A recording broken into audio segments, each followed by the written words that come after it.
कहानी की शुरुआत होती है 1931 के पेरिस शहर में, जहां पेपलोन नाम का एक शातिर आदमी रहता था जो किसी भी ताले को खोलने में माहिर था। एक दिन चोरी के बाद उसने हीरे अपने बॉस को दिए तो उसका बॉस पूछने लगा कि कहीं तुमने थोड़े बहुत हीरे रख तो नहीं लिए, लेकिन पेपलोन ने साफ इनकार कर दिया। तभी उसके सामने एक बुरी तरह जख्मी आदमी को लाया गया और बॉस ने उसे धमकी देकर कहा कि मुझसे झूठ बोलेगा ना तो ऐसा हाल कर दूंगा। ये देखकर पेपलोन थोड़ा घबरा गया, लेकिन वो अपने काम के पैसे लेकर वापस चला आया। वो सीधा अपनी गर्लफ्रेंड नैनिटी से मिलने पहुंचा और उसे कुछ हीरे तोहफे में दिए जो उसने अपने बॉस से छिपा लिए थे। उसी पल एक आदमी ने छिपकर नैनिटी के हाथ में वो नेकलेस देख लिया। खैर फिर उन दोनों ने एक साथ रात गुजारी और नैनिटी ने कहा कि वो जुर्म की इस दुनिया से दूर अपना एक छोटा सा घर बसाना चाहती है। पर अगली सुबह अचानक उनके घर पुलिस आ गई और उन्होंने पेपलोन पर उसी आदमी के कत्ल का इल्जाम लगाया जिसे उसके बॉस ने पीटा था। पेपलोन ने उन्हें समझाने की कोशिश की कि वो बेगुनाह है, लेकिन पुलिस वाले उसे जबरदस्ती गिरफ्तार करके ले गए।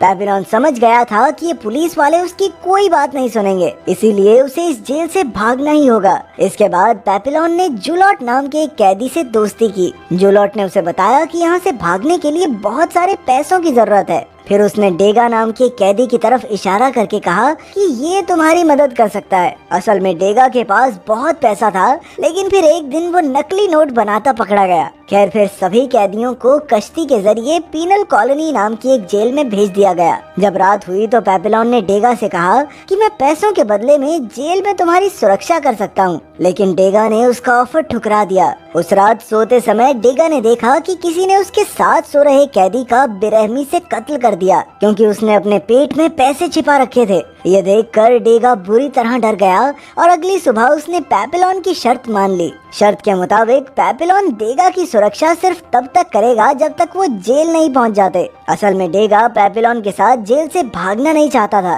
क्योंकि उसे यकीन था कि उसकी पत्नी उसे जल्द ही छुड़ा लेगी। खैर सबके सोने के बाद कल रात वाला हत्यारा आज डेगा की जान लेने आ गया। वो डेगा को मारने ही वाला था कि अचानक पेपलोन ने आकर उसकी जान बचाई। उसने हत्यारे की जमकर धुलाई की, लेकिन जल्द ही ऑफिसर्स को इसकी खबर मिल गई और उन्होंने पेपलोन को कड़ी सजा दी। पर पेपलोन को इस बात की खुशी थी कि जिसने उसे पैसे देने हैं वो जिंदा है। अगली सुबह वो सब पीनल कॉलोनी जेल पहुंच गए, लेकिन तभी अचानक जूलियट ने खुद को जानबूझकर जख्मी कर लिया ताकि उसे क्लिनिक में भर्ती कर दिया जाए। असल में वो क्लिनिक से भागने की फिराक में था, क्योंकि वहाँ सबसे कम पहरा होता है। फिर पेपलोन और बाकी कैदियों को इस नई जेल में लाया गया, जहाँ कई खूंखार अपराधियों को रखा गया था। वहाँ का वार्डन भी बेहद खतरनाक था और उसने सभी नए कैदियों को बताया कि यहाँ से भागना नामुमकिन है, तो कोशिश बिल्कुल मत करना, क्योंकि यही तुम्हारी सेहत के लिए बेस्ट रहेगा। अगर किसी ने भागने की कोशिश की तो उसे 2 साल काला पानी की सजा होगी। अगर दूसरी बार भागते हुए पकड़े गए तो 3 साल की सजा और,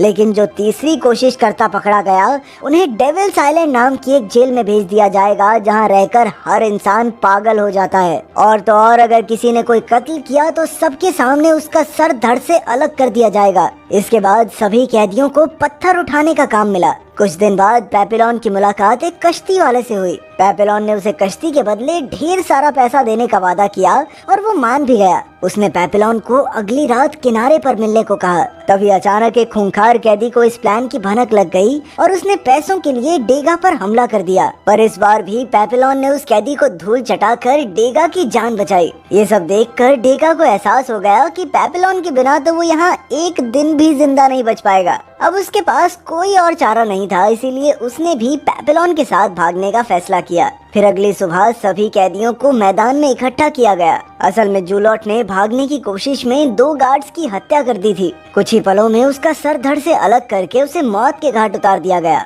उसे देखकर वहां मौजूद सभी कैदियों की रूह कांप गई। इसके बाद वार्डन ने पेपलोन और डेगा को जूलॉट की लाश शमशान में ले जाने का हुक्म दिया। पर रास्ते में अचानक डेगा उल्टियां करने लगा, क्योंकि उसने आज तक कोई लाश ही नहीं देखी थी। तब पेपलोन ने उसे समझाने की कोशिश की, पर कोई फायदा नहीं हुआ। तभी एक गार्ड ने वहां आकर डेगा को लाश उठाने को कहा, लेकिन जब डेगा नहीं माना तो वो डेगा पर कोहड़े बरसाने लगे। मगर पेपलोन से ये सब नहीं देखा गया, इसीलिए उसने गुस्से में एक पत्थर उठाकर गार्ड के सर पर दे मारा। इसके बाद वो वहां से भाग निकला, लेकिन बेचारा डेगा तो डर के मारे हिल भी नहीं पाया। खैर रात को पेपलोन नदी किनारे कश्ती वाले से मिलने पहुंचा। जब पेपलोन ने उससे कश्ती मांगी तो वो आदमी जोर जोर से हंसने लगा। पेपेलॉन ने मुड़कर देखा कि गार्ड्स ने उसे चारों ओर से घेर लिया था। तब ये खुलासा होता है कि ये बोट वाला आदमी ही वार्डन को भागने वालों की खबर देता था और इसके बदले में उसे काफी सारे पैसे भी मिलते थे। जल्द ही पेपेलॉन को जेल में वापस लाया गया। वहाँ वार्डन ने बताया कि जिस गार्ड को उसने पत्थर से मारा था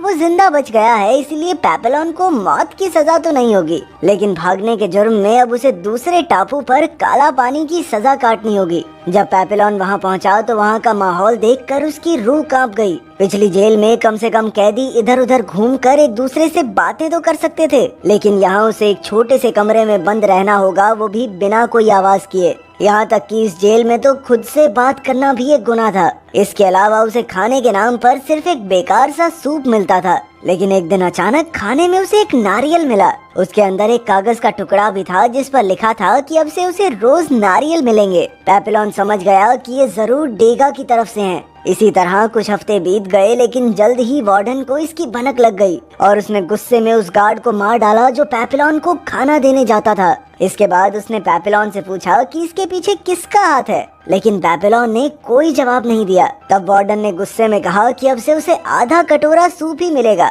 इसी तरह एक महीना बीत गया और अब खाने की कमी की वजह से पेपेलॉन सूख कर कांटा हो गया था। एक दिन वार्डन अचानक उसके लिए स्वादिष्ट खाना लेकर आया और उसे नारियल भेजने वाले का नाम पूछा, लेकिन इस बार भी पेपेलॉन ने मुंह नहीं खोला। तब गुस्से में आकर वार्डन ने उसे बाकी की सजा अंधेरे में काटने का हुक्म दिया। अब पेपेलॉन की हालत बद से बदतर हो गई थी। ना उसे ढंग का खाना मिलता, ना किसी से बात कर सकता, और अब अंधेरे की वजह से तो उसे आसपास की चीजें तक दिखाई नहीं दे रही थी। जल्द ही अकेलेपन और भूख की वजह से उसकी दिमागी हालत बिगड़ने लगी। अब वो इतना कमजोर हो गया कि हिल भी नहीं पा रहा था, इसीलिए उसे हॉस्पिटल ले जाना पड़ा। इत्तेफाक से डेगा भी अब उसी जेल में काम करने लगा था। पिछले 1 साल में उसने वार्डन का भरोसा भी पूरी तरह जीत लिया था। एक दिन डेगा पेपेलॉन से मिलने आया और तब उसे पता चला कि पेपेलॉन तो बस पागल होने का नाटक कर रहा था। वो जानता था कि इस तरह वो आम जेल में वापस लौट सकता है। इसके बाद वो दोबारा से जेल से भागने का प्लान बनाने लगे, पर इस बार उन्होंने 2 और कैदियों की मदद लेने का फैसला किया। पेपेलॉन ने सिलियर नाम के कैदी को चुना जो काफी हट्टा कट्टा था, और डेगा ने चुना मैचुरेट को जिसे अक्सर सभी परेशान करते थे। अब डेगा ने अपने सारे पैसे सिलियर को दिए जिससे उसने कश्ती खरीदी। फिर अगली रात जब सबको फिल्म दिखाई जा रही थी तभी उन चारों ने भागने का फैसला किया। हालांकि डेगा को काफी डर लग रहा था, लेकिन पेपेलॉन ने उसे समझाया कि यही उनका आखिरी मौका है। इसके बाद डेगा प्लान के मुताबिक फिल्म देख रहे ऑफिसर्स को शराब देने पहुंचा। उसने बड़ी चालाकी से शराब में नशे की गोली मिला दी और फिर मेन दरवाजे की चाबी चुराने के मौके का इंतजार करने लगा। दूसरी ओर पेपेलॉन अपने बाकी साथियों के साथ डेगा के आने का इंतजार कर रहा था, लेकिन अचानक से जोरदार बारिश शुरू हो गई। तभी लाइट चली गई और सिलियर ने कहा कि उन्हें अभी भाग जाना चाहिए, लेकिन पेपेलॉन अपने दोस्त डेगा के बिना कहीं जाने को तैयार नहीं था। खुशकिस्मती से डेगा उसी पल चाबियां लेकर आ गया और फिर अंधेरे का फायदा उठाकर उन चारों ने दरवाजा खोला और तुरंत जेल से भाग निकले। लेकिन भागते भागते रास्ता खत्म हो गया और अब नदी किनारे पहुंचने के लिए उन सबको नीचे कूदना था। पेपेलॉन, सीजर और मैचुरेट तो कूदकर नीचे पहुंच गए, लेकिन जैसे ही डेगा कूदने लगा अचानक लाइट वापस आ गई। इससे डेगा घबरा गया और धड़ाम से नीचे जा गिरा। अब वो चल भी नहीं पा रहा था, इसीलिए सिलियर ने कहा कि उन्हें डेगा को यहीं छोड़ देना चाहिए, पर पेपेलॉन अब भी नहीं माना। उसने मैचुरेट के साथ मिलकर जख्मी डेगा को सहारा दिया। वो सभी किनारे तक पहुंच गए जहां एक कश्ती उनके लिए तैयार खड़ी थी। वो चारों बिना समय गवाए कश्ती में बैठे और अंधेरे समुद्र में आगे बढ़ गए। कुछ घंटों बाद जब सूरज उगा तो सिलियर को एहसास हुआ कि वो अब तक ज्यादा दूर नहीं आए थे। तब उन्होंने हिसाब लगाया कि ये कश्ती काफी छोटी है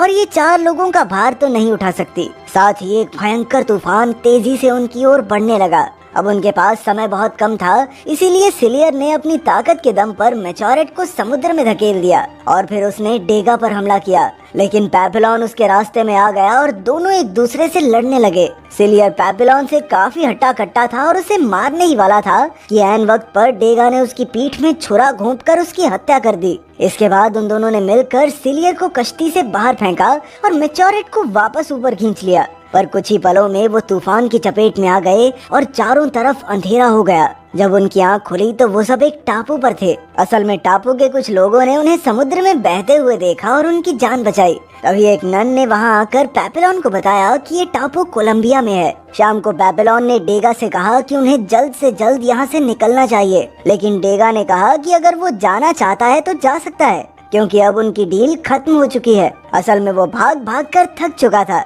अब वो आराम से अपनी जिंदगी किसी एक जगह पर गुजारना चाहता था। फिर पेपेलॉन मेचोरेट के पास गया, लेकिन वो भी टापू की लड़कियों पर लट्टू हो गया था। आखिरकार पेपेलॉन ने अकेले ही वहाँ से निकलने का फैसला किया, पर तभी अचानक उसकी नजर कुछ ऑफिसर्स पर पड़ी और वो समझ गया कि उस चालाक नन ने उनकी खबर पुलिस को दे दी है। अब पेपेलॉन ने फटाफट जाकर डेगा को उठाया, लेकिन उसी पल ऑफिसर्स ने उन्हें पकड़ लिया। तभी उन्होंने मेचोरेट को पकड़कर गोली मार दी और आखिरकार पेपेलॉन और डेगा को गिरफ्तार करके एक बार फिर से जेल भेज दिया गया। इसके 5 साल बाद हम देखते हैं कि पेपेलॉन ने काला पानी की सजा पूरी कर ली थी और अब उसे डेविल्स आइलैंड जेल में भेजा जा रहा था। लेकिन वहां जाकर पेपेलॉन हैरान रह गया, क्योंकि डेगा भी वहीं कैद था। असल में उसने ऑफिसर्स की शराब में नशा मिलाया था, इसीलिए उसे तो पहले ही डेविल्स आइलैंड भेज दिया गया था। एक दूसरे को पूरे 5 साल बाद देखकर वो दोनों काफी खुश हुए।